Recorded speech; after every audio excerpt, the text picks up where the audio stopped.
Assalamu alaikum wes ko sonde pasen annali badi mal honorable Umar Boni Dabo ala fano ni maka kairo kono ala man trinya na kairala ala man na juma siala ala man na juma siala ala man na jubo kafar la jumo ala man na duwal jabila jumalumba ala man na salul mutala jumalumba ala ma banko di wol de mala ala ma ntankal ala man bonda mar jaw kono ala ya ma ala ni ala en bondi mar jaw kono ay mar la dina min hinante yata mi bala fa soto min sa banko suta sa banko do ko banko dum laftala nyame bi ngam min tandi wala mu Adama Barrow is ruling this country negatively. His coordination in this country is always negative, not positive. Laftawal tandi lalla amantara marlo keku kan andu marlo nima keku ake affect le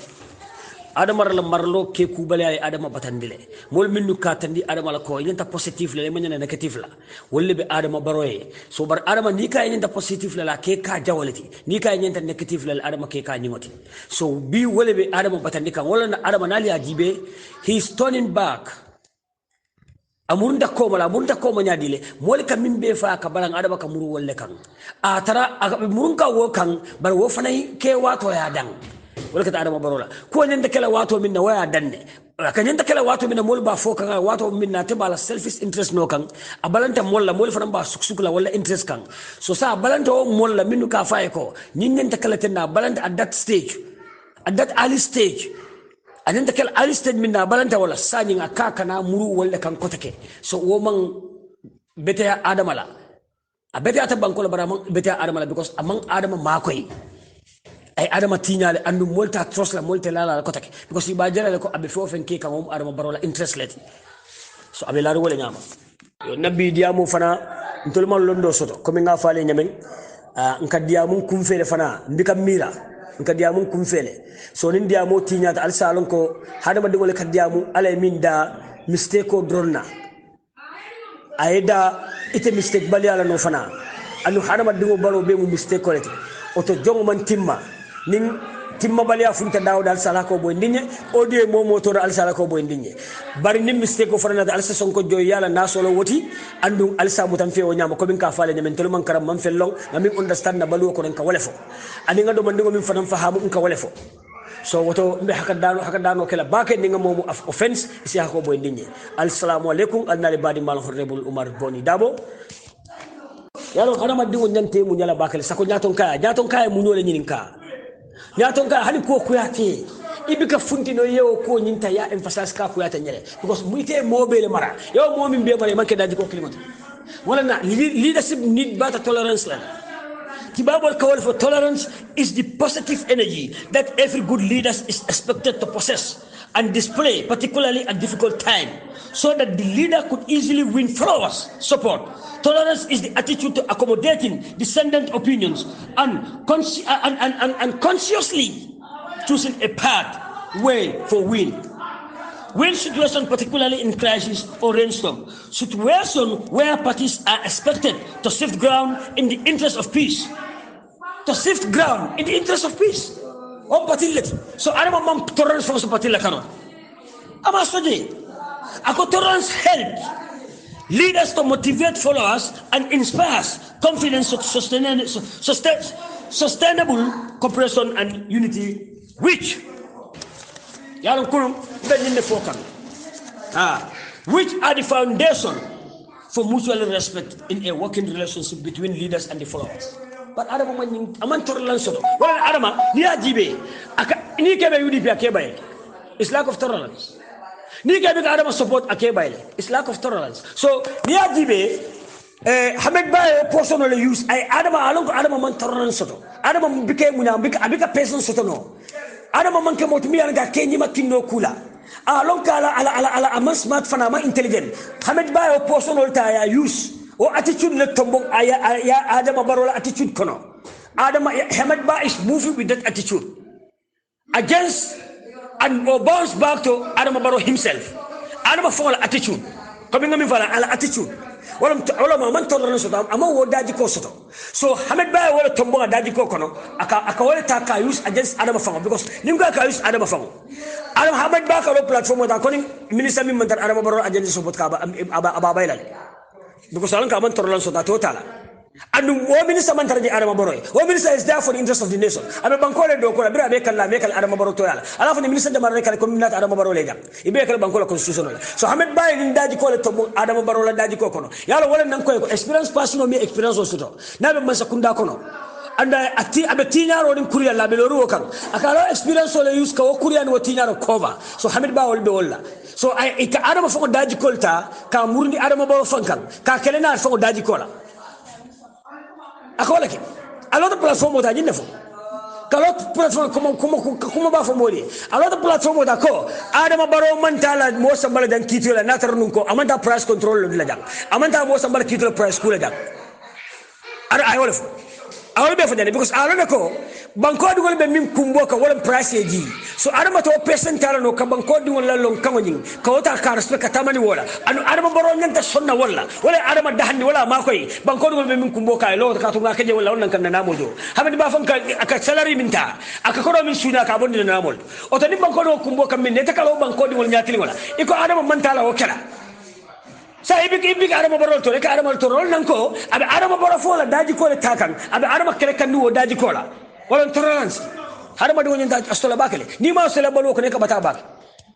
ala fa ay wala soto rasul sallallahu alaihi wasallam ay wala soto ala subhanahu wa ta'ala ay wala soto non da ala ko eje no bula akoy kana sutiala akoy kana sutiala do mi wala akoy fani afu bula akoy nafikiya bula lolum be nafikiya kala lolum be je do kala lolum be do minna baraka na kasin na infiliji katum na min ma min amanna fa fenna ntol na min ngoy ntol tor na min baliya ntol ma koy bari ayamaro min dinna nyanta sonno yamaro nimon so yamaro anta kam falan kamale bara be kam fa kam kan tujele auto ala tolerance sotole so nin araba din kense o kata sotola itala mu jamati ni ko karbe UDP ya bay karke agency ya bay karbe tende ya bay ibe ko mobile fo be sisoli pala aman tolerance sotole na mari jo bata respond kula mi yaran ko madle be lorin tonya ka tabe banko di wol fekan atabe fake information di kam banko di wol abe misleading information di kam banko di wol mari do batal be lorin ko kam mi yaran ko ani tonya kata so aman tolerance so Adama Barrow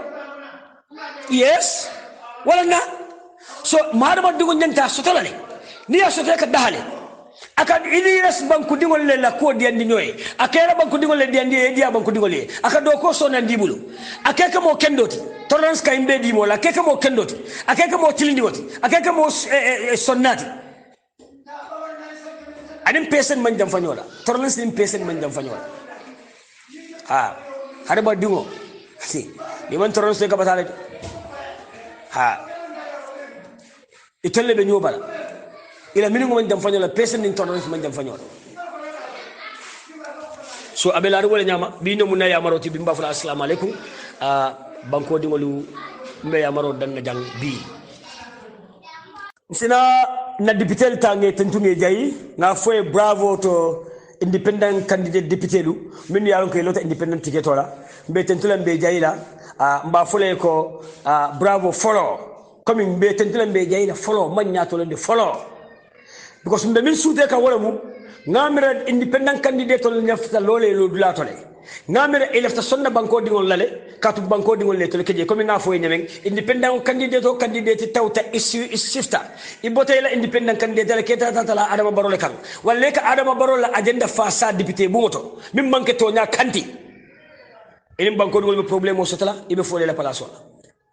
amete nyaande be fole la place minu be lata Adama kan député bumoto may la place imam fo il faut la place la katu munemu iman tara to nya le fa sa kan ala le busa wallahi nyimmo be te fole la place la wo nyama ala ma dakaje ala la dakaje subhanahu wa ta'ala tala dakaje atale be to nya fa sa kan ay bat ay fo bay ay konente ya bay nafiki ya bay wala nyu be foti la place la o independent wal minu ya lanko ibe député bumoto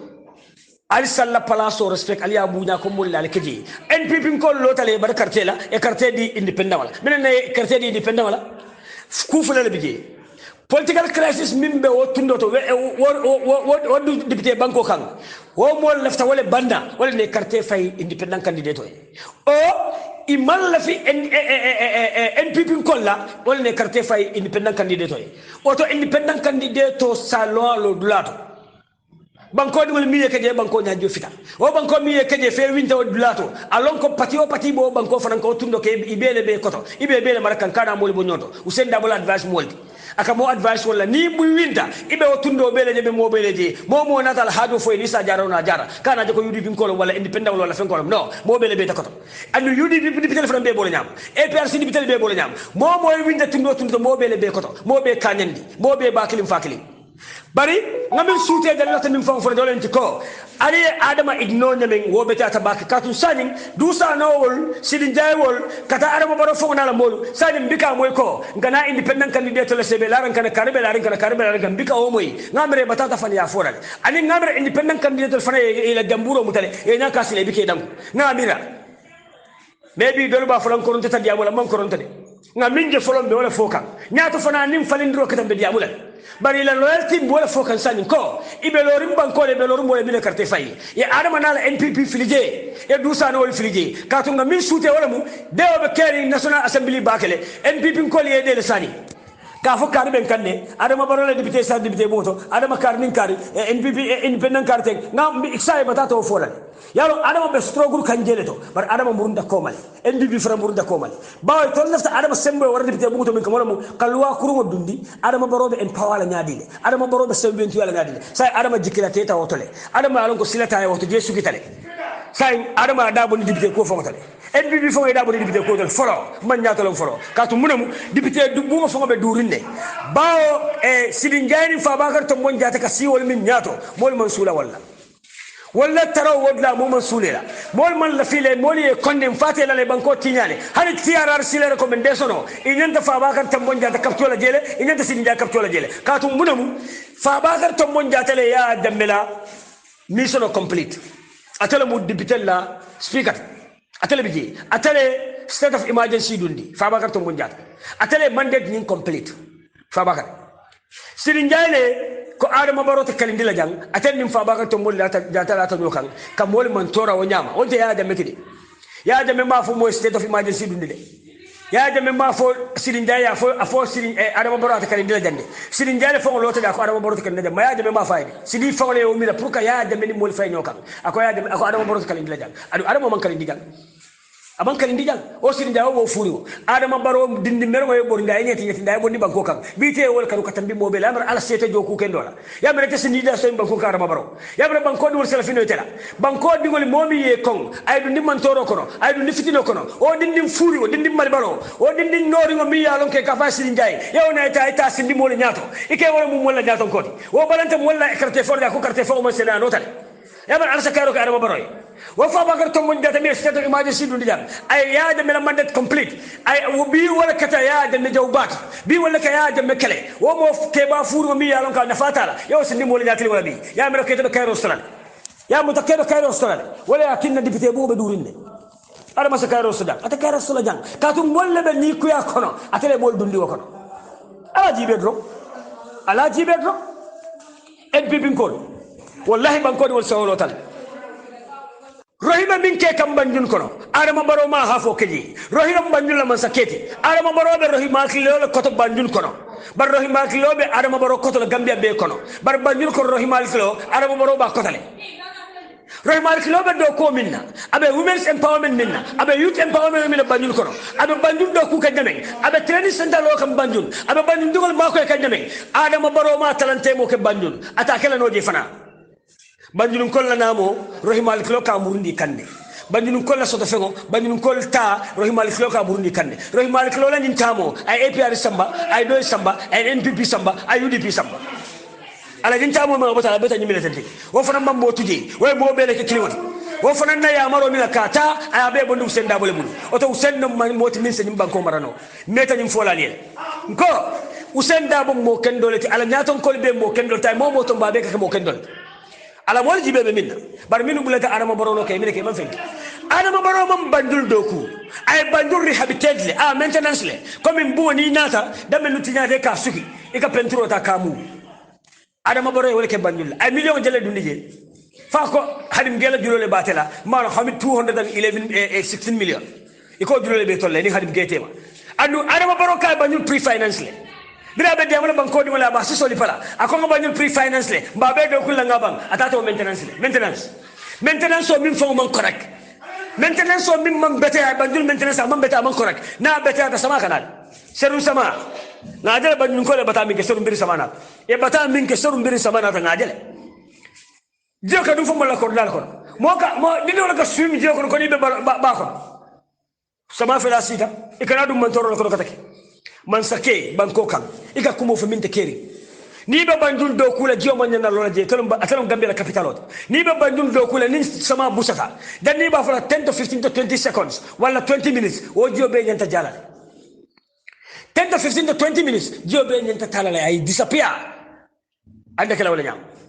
ngas na galla dula dolji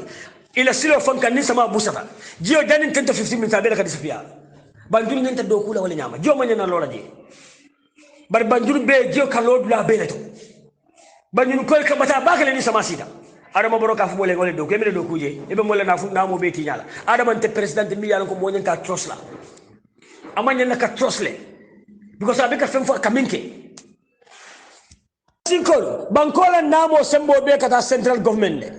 o central government na namo min nyanta silol do kula min nyanta jioni kurawol sabala na dulal to ke futandije min nyanta capital project wol be do kula adama baro e mine ke KMC ala fonye KMC kol adama baro ay mine ke KMC ala fonye bang adama man fenke KMC bara adama fo baro murinda fo kumo kanga ko abe bisere kunda do kula na KMC silo duma ni sando ni be tamale la kaftane babule la ka kurdu ka tate nola adama baro le nyum fale KMC kol ala ni nka osilo le wala nankale adama baro it can mean for sense of memory. If you can flash back your memory, then it will be kukela nole min beteata but ni bikela ila memory flashback no wala mo ikemi na ngamine fonu koma ntu ngamine fonu moli wala ngamo promise minela ni kemi ra wala ibelo la kukendo kanebe kukendo barala but adama bikemi ra wala fam because our sense of memory a corruptale adama sense of memory corruptale ay bacteria la soto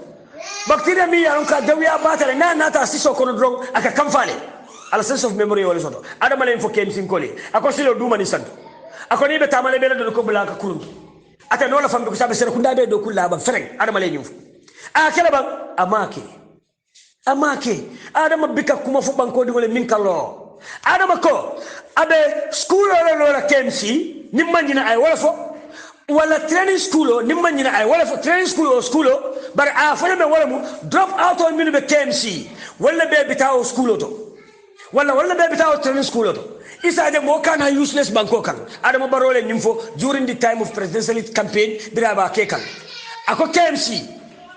abe school lola de training school pour drop out on min di school e kana useless betaw school to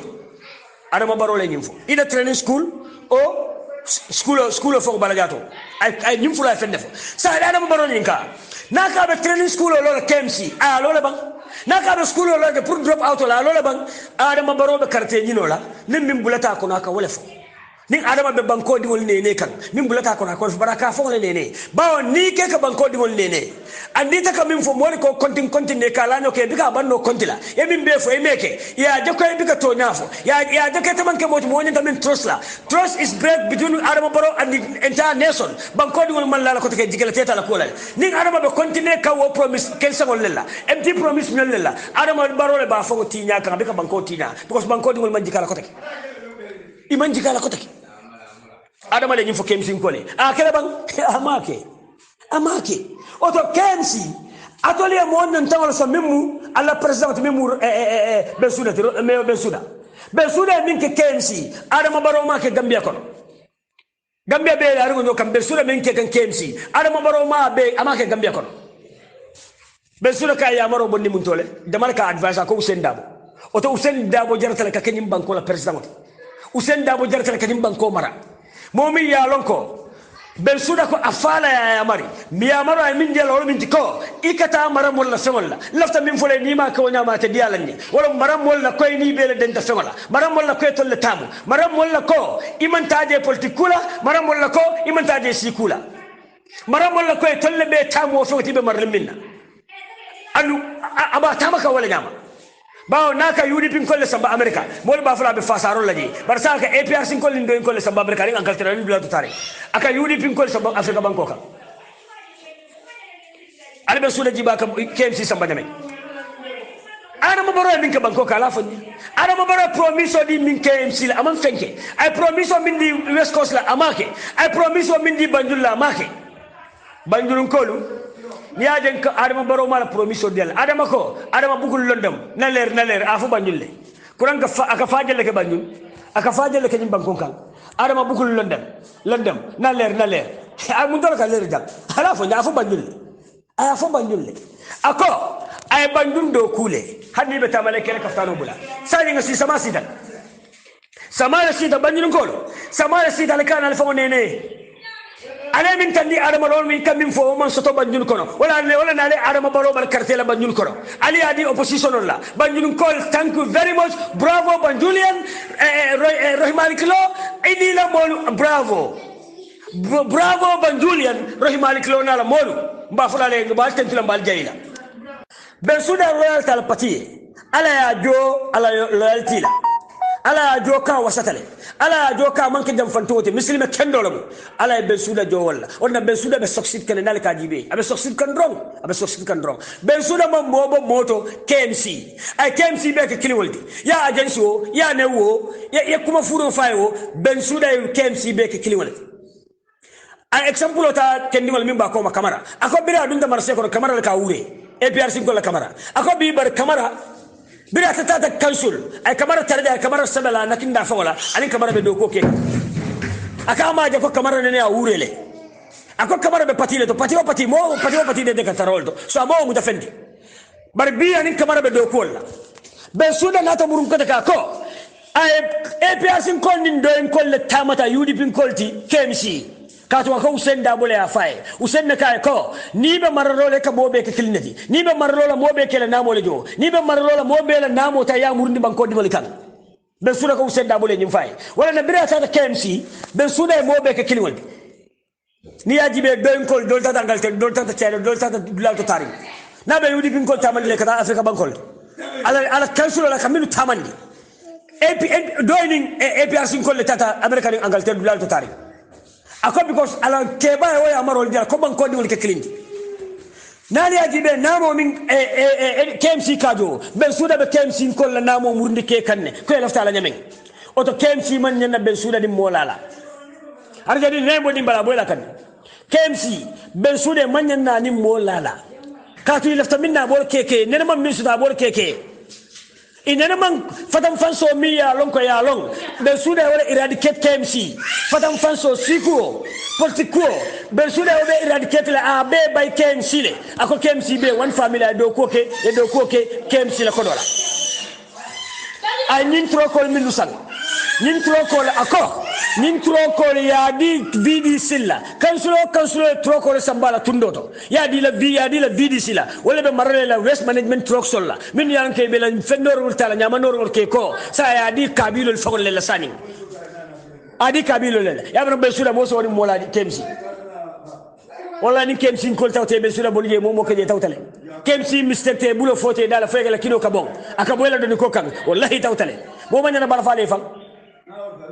barsani ngata ngamurun bato adama baroni Bensouda adama baroni min ke KMC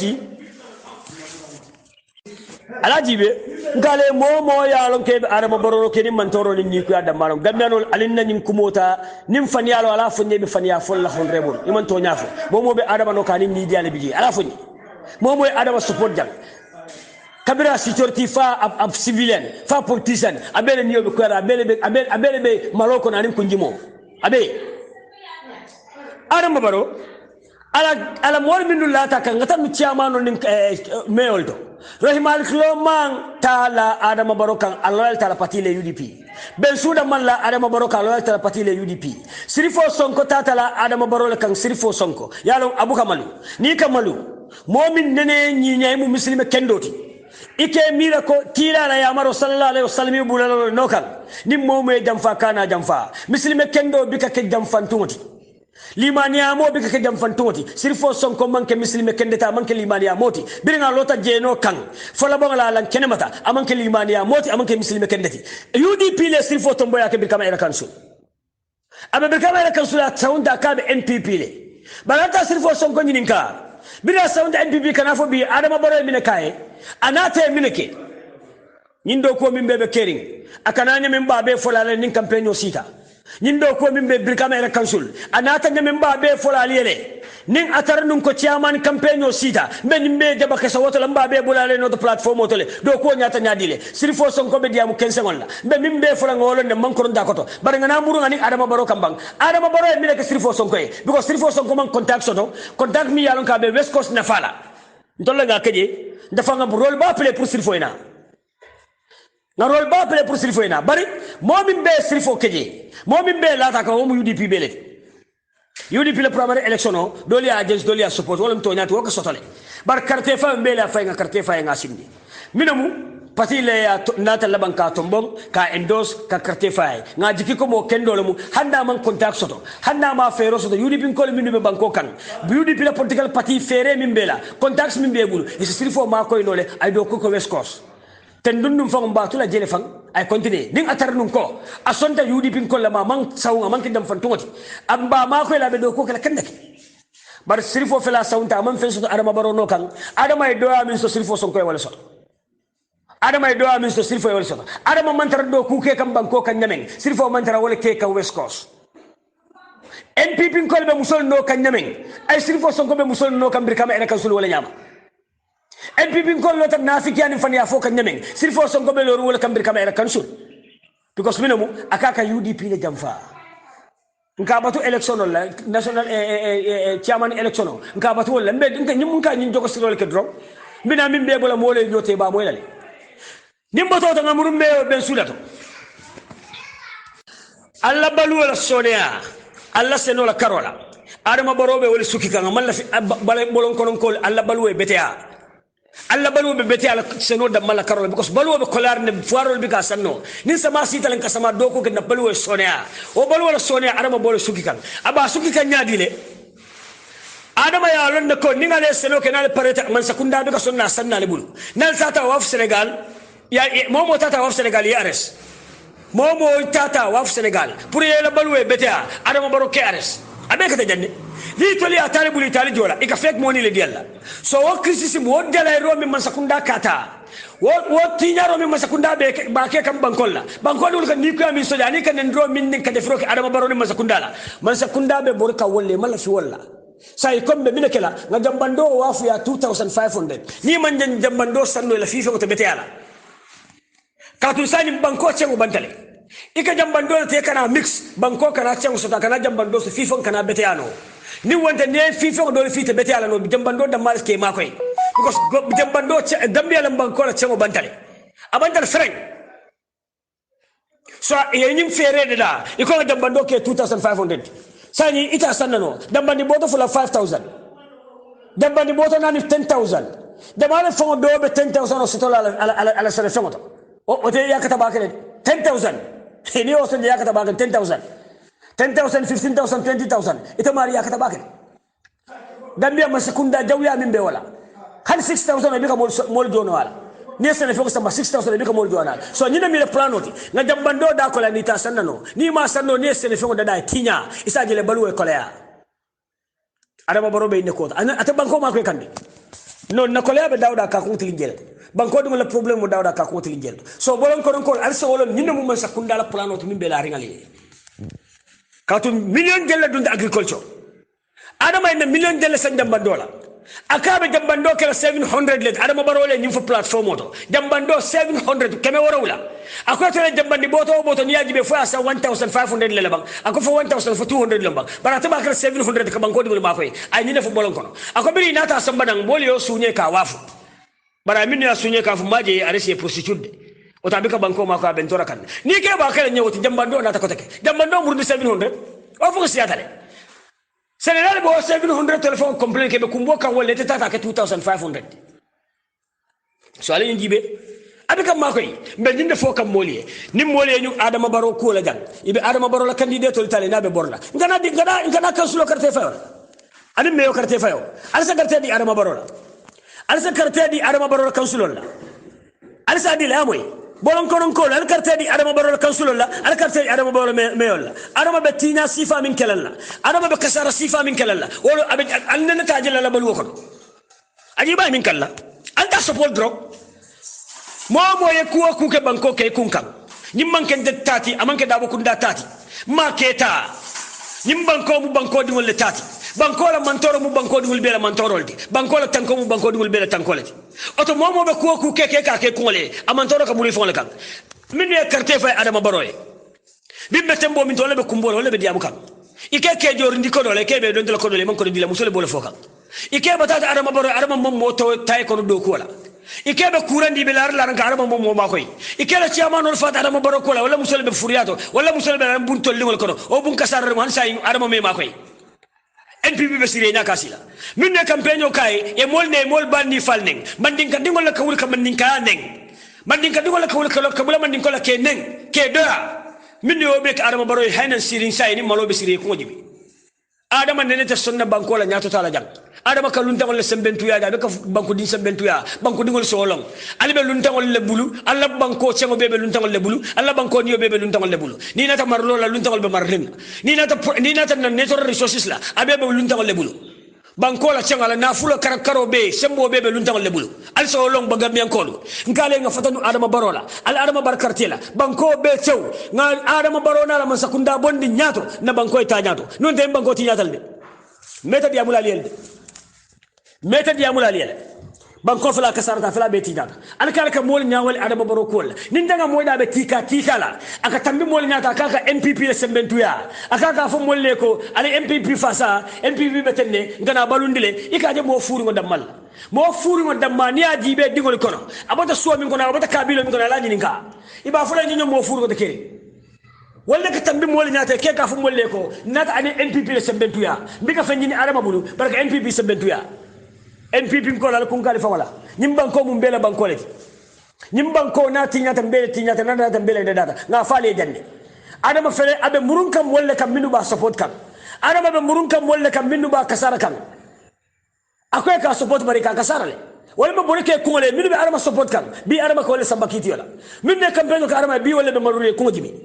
oto banko di wol sawolo to adama baroni NPP lale anala support so nga faale jamba sen kanda minisa dunta nyinti nyaro kon arama borom masakunda bebe talo la jale commission bebe lo TRC ibenna na fulo bodlam bebe kitin la jande anna be kala jande arama be minke kanni ya jamme minke jawrala adama baro ya jamme minke jawrala jawra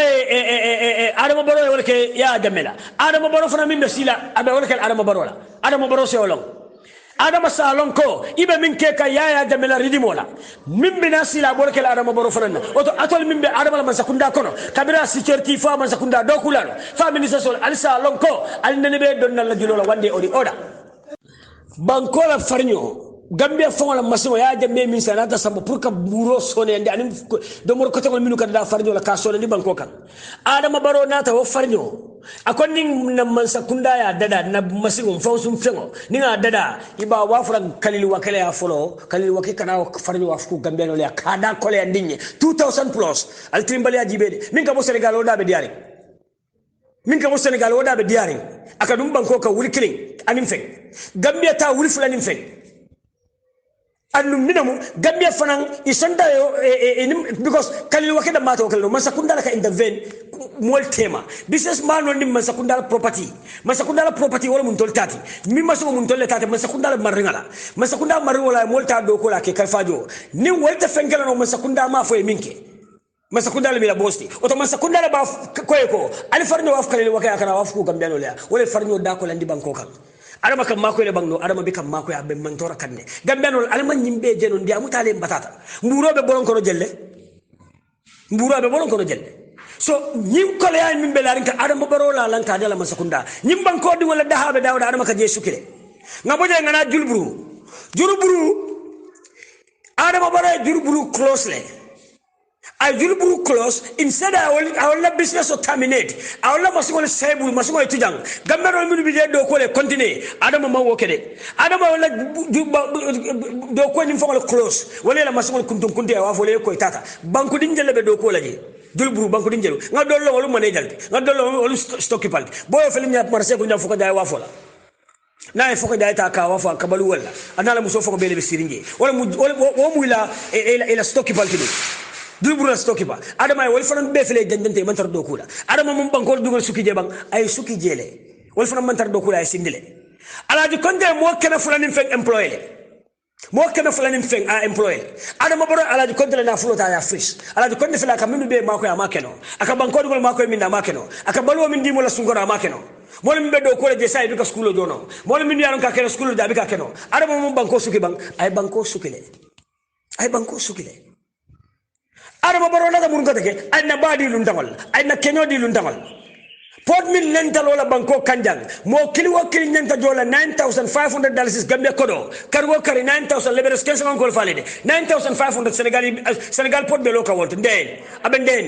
leberes kenso ka do 9,500 every month adama baro en balale ya samba senegal abi kam makoy aben batandi kan na ben tora kan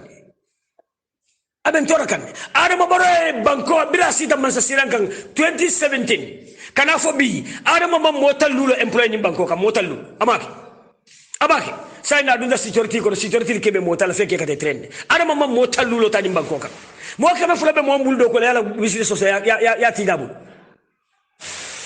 jaawel dibe ya frustrate nyin kalil wakeda malatina adama baro jaawel fanan ta frustrate da fala la business o be lo da fo kuranta itata jare nata muruna wo kuranta itata jare nata muruna fatanta channel photo kilo ba ya sambo sansa na nata mamme afran kuran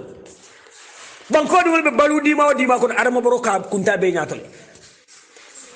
mbe agricultural dambandi wafo 2,500 mbole ko nan sanin kanale de dambando be atinna ka 2,500 tingana auto ni aden kale adama baro man la finim banko la kayrola amale finim banko balu dima soto dambandi boto be 2,500 dambandi boto min be $700 ye wuli kilin kemesele la ka wuli kilin kemesele ya triple wuli kilin kemesele ye wala la kan ye wuli kilin kemesele ye wala la 700 kan keme wora wala ka kata wuli fula keme lulu dambandi boto ye ni le fa bakale ya mera kayrola woti ya mera ma kayrola woti adama baro kan na million le tay jambando sangala jang 20 ton sanene mo sto banku kan ya muta ya be wafu ikomin ya sunya ya wafu mamoje arisa ko se strong so adama natara ka banko dingol tora adama natara ka agriculture fajang adama natara ka banko dingol balu kolendi balu be sonya la dawda ka kolendi say bolon kolu seno siata atol la ma fo la bake ko mbodang nganna kenol be di bolon kol lale anin jaran kol ni en ken kol ni badi bun kol ani nyomin kodu ngana keno be di alla silang bar frinte de nka doli sole bar doli ka sanne so wole kombo banne sanyin kombo bandale bar seno sembo bebe bolon wala kono asembo bebe bolon wala kono so seno sembo be balun ko alaka balu wala alla sana fengoli alisa mindu wafuno aliya wafu mindu to wafulano aliya domo katum bankola balu be koleari mbakere o balu wala kolea nimmen natilin senola alonko ambe mantoro le sotola oto laftan na balu sonia seno min farna karola adama baroni man sakunda be jele suki kan lafta lela mo inda bakede adama ka banko dingol man tora nyamen balu be dawda sonia adama ka be sukile nga faale len kale ko aldingol kata tibabu du e kata ndu masilol adama man du masilata ko ndemde si certi lu be nyim bankun kan dande ay filija nya kasila na mo ka bonna banko le ke kata ndu masilol adama mo wol ko ndemde imo wol protect no imo wol ta ka stop no wol bi kata nya dile mine ne ka boje kata o man stop no de bara se filije eta ni dunta Europe foka bang tibabu du banko le ke ka bungol lo e fali ke fali sama hijola ibe balu di balu di ma dile le dimballa masakunda maminke asina se deport nan kane murundi o balu min ali ba ko adama ko le suki dinde wala murundo fo dam ma fo ndede ali ila wulula be balu min kono balu di ma min kono adama baro ka wala suki bolon kono ko ali la mo na baki bolon kono dinde wala tata du masilo la kombo dinde wala bolon kono dinde min tata tibabu du masilo la wala siata kombo dinde wala akana min deport nan majority ni aji babe mu bolon kono kolleti har mi be sirin kombo abe mu kiyan jarani badi bu kolleti kata bolon kono kombo ko dingo pir jang kata du masilo la mansia because atole siata ntolti kombo kiyan jara bari bu kata bolon kono wala siatan tolti kombo hani kombo jam minnu kata bolon kono dinni wala kiyan dinni wala jara dinni wala bari bu dinni wala akana wala di wala murundi nan akoy la balu e kolea adama baron koy ko dawoda banko di wala balu di ma bije adama ka jele suki way boje adama jibaay min kenna mfamala farnyon kamin da banko kan ako kana wafu ntolif gambianol kana o farnyota ka wafu gambianol ya so Gambia la company GMC woni way farjo da na pareta anima ando amambande adama baro be nyimmin ke ka faranta kanale adama baro ta kanale demba sabali ita kanale ibrahima sille ta kanale hamed ba ita kanale Dr Samate alta kanale ministre be adama baro la man sakunda koto e banko di wala namo be kasara ali be siren kala be tilimbale ala be fania fala de fem fala moy ali man tar do kula foka fale be ke campagne oti alta kanal killing mo be salon ko mo be nesni jempre kan adama baro lumbe sile ta kanal ko be sirin ni min ta kono mo be nyanta karana nalde ali kalolu ali nyanta karana nyinale sefolu ali se karan nyinna adama fele minne campagne o kay e fania fay filo kono adama be wala samba kan kitiola oto ali kalolu ni sefolu ya e compinolo ali salon kalbe lara adama baroka wato wat ali salke kolon si sortiri minu be mol bute kan adama baroye si sortiri minu be mol aras kan surtout attendi le paramilitary PIEU officers lumbina adama barola man sabe banna wato wati ato paralu killing be bita commission la mbali be tambala kito la tenne alikana son allah life ruin adama barola ko kamma alal hakilotu gambia dingol lo malta ga gambia dingol la lipa ñuni fele lipa roke wato minna ni sante ma sanji muwanni worowla iba enjoy ka yamira ko kiti te kala e mol buuje sanji muwanni fula sanji lulla takata sanji muwanni worowla ibe mol be tankundi be sirin ya fonga fil kon ta kitiola ikeka adama baro fasa o tilimbali ala kan comme adama te sabala kitolo ne be la rega kan pour tol kana man toro soro bibi dinda man toro kono o to hakil tuba be jede vice president mimu musoti ya demere mar rokona bi ta kitiola afran bi ta kitiola ala jibe do adu ministre sol minu bi ta kitiola ya mar rokono o to ministre sol mimbe adama baro mar rokono be tinyaro ala salon kal bi ta kitiola le ali salon ko ali bi ta kitiola le ala fonye ministre jamale mo faade ya mar lokono ala fonye ya deme fonye mo jamale faade hana mo fa bari itale be maralola you are the head of the institution you are the leader you must take your leadership position ya dibe banko rule positively but no you are ruling this country negatively what negativity ning will bounce back to you and your entire cabinet bari minde mo fa kay wala bije bari ibe involved ibe bita kitiola so adama baro aka yaya demending ala minister sol samba kitiola nyameng anala sojaroli mimbe sila siranka be adama baro na minister sol samba kitiola wala nyama abe ya adama baro na paramilitary samba kitiola wala nyama because bring adama e bankota sojaroli sabatale site tanguntale sojaroli dati adama le mar kurun kono de sojarol dati adama baro la maral kurun kono sojaroli adama baro e dompla nya kasila aka sojarol wondi bantala bankol le kakane samana aka malla sojarol ay abejo ay filiji barika o bantala sojarol do minna ne gambia amila do la fawola ika sojar do minna outside minu nata jang foreign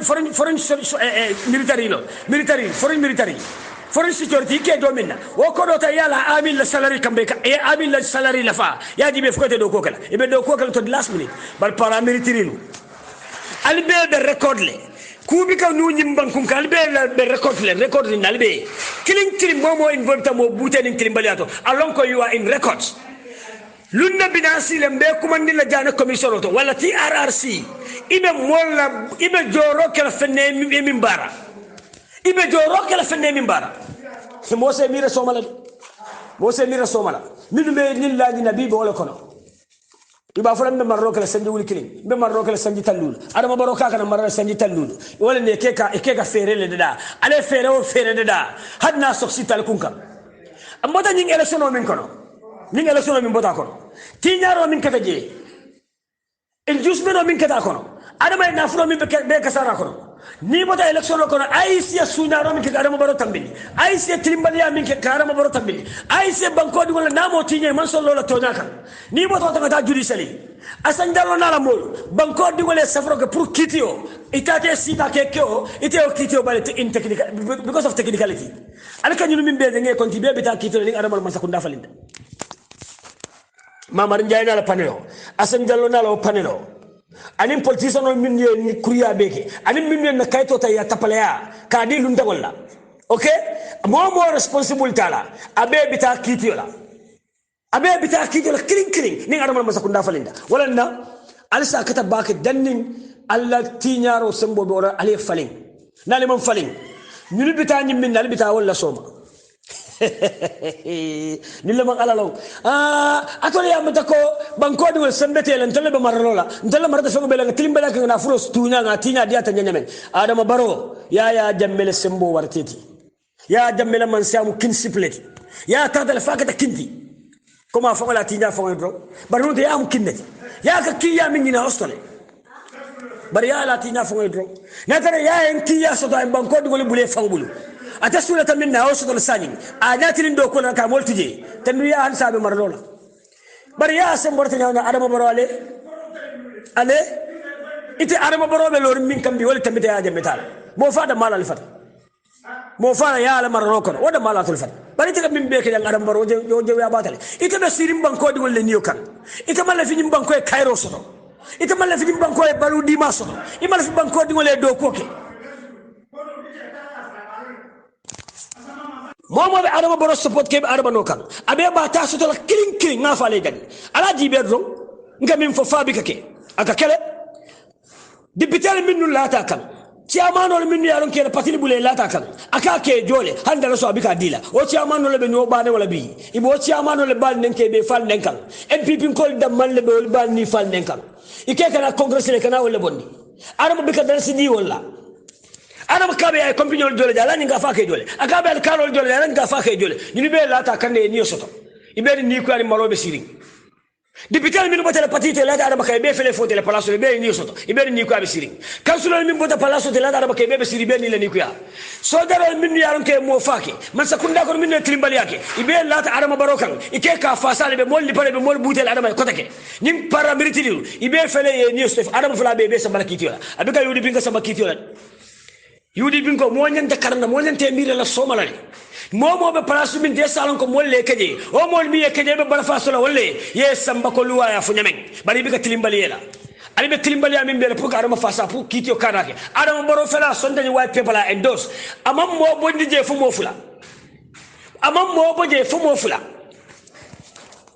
al be ta kitio la damale kal samba kitio adama baro usanda bo bi kal samba de andu UDP ga be kal samba andu UDP ka ten kitio kono atije ni emire UDP bute dentim bridge wato no meta min ni bute be to fole be ta kitio la aji bedro so UDP le saw man lo atolla oto UDP political party le saw lo ta atolla usanda bo min fu adama baro na la kuma mo tandun tam ni neta ni saji e usanda bo adama baro le ko mo li fele jane commission oke e trimbala ke tinyaro ke i bonde system ko ne sindika ne do banko la namola akay ko ma faye soronde nde ma faye kitini barinko i sindika ne do banko la namola na e wakadum banko dum be kontan la bak tan du nyina tajinna askano fa ta kitira fa nibo fa la fana mo butelano akay ko bonde system ko kane do banko la namola NPP ko wulta parakat e ko usenda bo ko adama baro mo li bay e ke ka UDP le tinya ke ka usenda bo le tinya iba fola mole ko usenda ko adama baro mole bay adama be mole bay la minela mo so mo bay bala fay mina kala wata be patilo koto e ke ga usenda bol tinya pour ka bol soto e bari bi tele tinya ta astaghfirullah gari chabu dakali cham abi al fila tinya ta NPP fila tinya ta adama baro fila tinya ta mol minu ba so ke be tinya te be fotel palaso le be kasarte be ni malo be siring ali be ni malo be siring ali fila be tinya ta ala lon jor lati ala be ka julo dunga ka julo jole ni te julo dunga la ka jole bari mbangola hanliyo nyimbanko hanliyo asayma abi jar mbak tatu minam banko di wala sawo lota NPP kol nim mo dawla min be adama support kan demba sabali Hamid Ba Ibrahima Silla im faale janne ngale white paper belari adama baro dam male moti mi yaron ko katele batu na man songa la de kala na sonta be kala sa inde mala sonta la adama baro la sonta la na la cabinet adama la songo wala ay jamal le tora atol minnu be faniya fo kan no kan atol minnu mol man toral be masakunda ko atol minnu mol na fulol sunya atol minnu mol butali fa atol minnu mol kasara al fil al be dunta problème ko al be bita kitiola immediate effect alta kitiola ko ko mbube bar fil ngun kulubali aballe ke jang wo kulubali wo bar fil bi bulo be wala wala kan meta fola liele usenda ubiga samba kitiola so nyimban ko abe wala nyama dunia fo be wala nyama sani dunia sai ni ko kuke andu mbelorin atol tamin kantenting atol nyanta tala nyin kitio min alin ka do ko bula al kal fuari yanni adama baro fananta be silo ka wala nyama yomin bi yomin lu wala kan ngojo adama min ken banko na mo la tinya nyim banko na fulo la kasano nyim banko dingol lafta min ne ma sono nyim bankon kan because nyimmi yalon ko mbake kan islam overdue adama nyanta nyin kala juna la balanta kaki abe sirina kan bara mi ke al nene election o kanal nene aka election o bato tambi pour aller deti gameplay pour aller sunyaro kai pour aller mol nengai pour aller fania fo molier pour mol sela adama baro la nyame quartier diala hado mol balanta aller sunyaro kala adam tambi adama saya ka wintala be sirinde say akana mi ke atol mi ne fania satai adama kana tolle ka kale mantora kotak ale mantoro milla mol ka adama kana wol burundalika sani fo be yudi bin ko le mantora kambak ali mo kilim fonde nyino kono mi yalan ko UDP kolom mi yalan ka be police meno kono lantom bon tamba mo nyanta karanda bakale Jesus wol kata gorki mbubol kata esaf fenga tondile Usman Sowol ali bele be nyino kono yebo ni jeyane bi jele Edward Sinatol sana sabalwol sana manjawol ali konti tabanda de malaka ala kan UDP kan bika ala kan de andu UDP kata ni mol kono ali be mira banko UDP kata mol kono NPP kolu UDP kono be ni mol kono bang UDP kata mol kono nyumu NPP kono to mi be adama support company yakan adama ko wolle muta kolle samba kitiola na faale jankale ko momo adama baro support momo ba no kan ibe be tasotala kring ali be bal tasotala ali be la adama baro kan kaya de meddam fa pour ya de meddam ma ko e dum problème o kono atol be kana ba ko kaya jam fofe ko ya jambe andu moma ya jam ruba tala imaje ka mo bun kidila imaje mo butela mo nene ma fa ya le kar bute ya le kar fa bun kidola ya le kar ta ya li ba ares mo nene mo wo moyde bar ya le ko nga ares ya le ko nga liba ya le ko nga fa wal kafu so ali a fil ko nyim kuma kama mimbe ko ya de medde mali bita kitela wala na adama baro fana wala mala miroti ko ya de medde mali be police meno sotala wala na adama baro ya de melena fulo be tabulani abana la musol ana la kordal na la motol so atol tuje atol fana ya fil ko karatale wala na be tatala adama baro kan tilimbali akan kaban ko tinya kaban ko dingol mantora kaban ko dingol nyo kuyandi kabula ban ko dingol la kenen kasiyol de mali fay nyokan o mali kanandi yomin bi yomin mbe wala kono bi momo en tilimbali yake bulo be bulo lola kanne bar UDP bigal sama kitiolat usenda wo bigal sama kitiolat ale faniya sata min no kan ale min sembentu ya nafiki kan ale min sembentu ya banko dum la mantoro kan wala kala sama kitiola al kala mo nyon tango mo hino adama baro kairo adama baro wala kala sama kitiola alna ta kitiola because minum nin adama baro man sonni white paper la ate kala na son dala be kala ikada malabatu sanji dol mbesirimbe adama baro da malabatu la ni white paper la wala muti arrasil recommendation o man sakunda nyanta endorse la le da mala nyanta sonna la ka endorse wala adama baroti ni adama baro man songa la tekala sani lanto montamba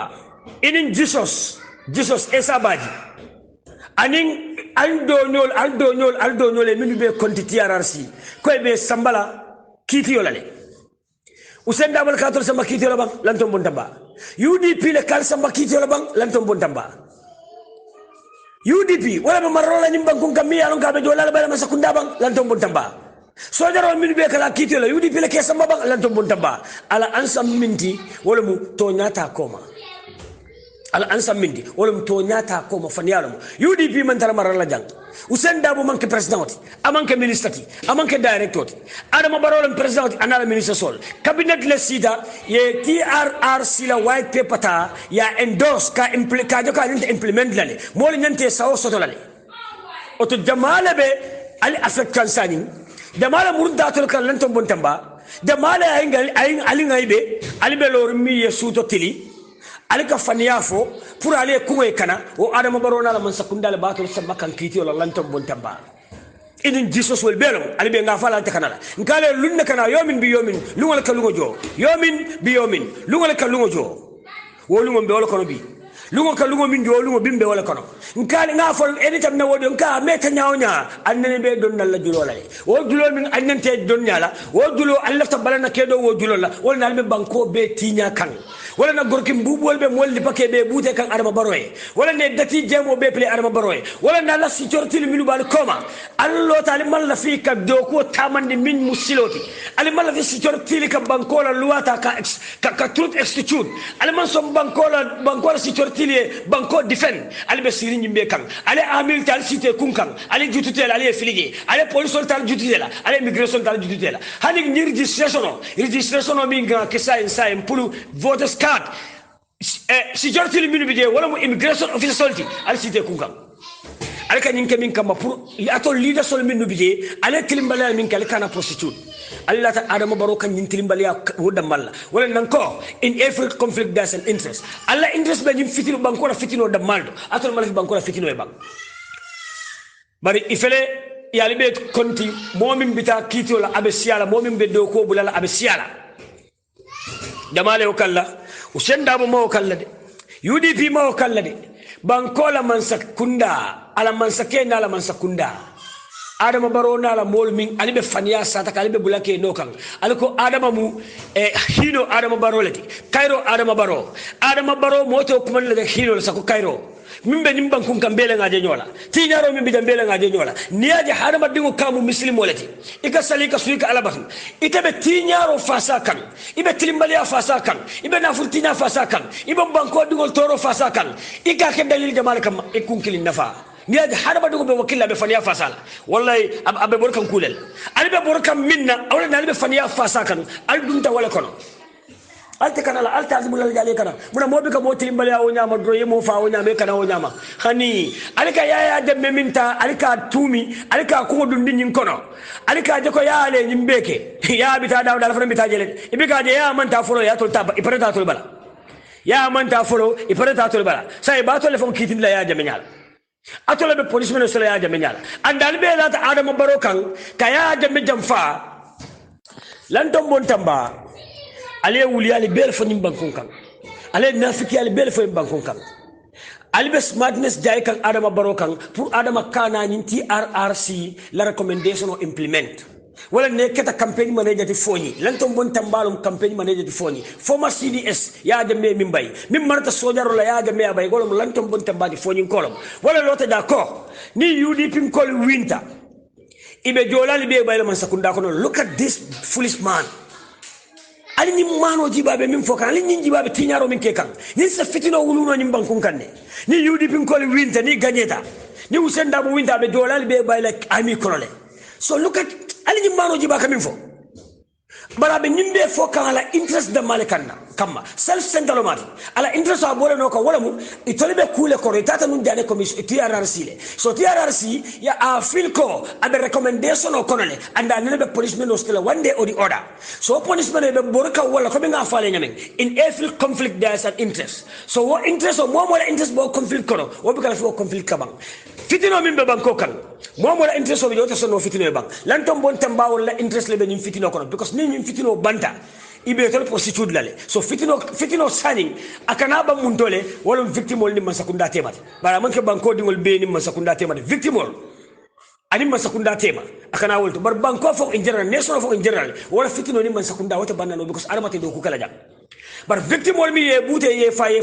bale faye landuru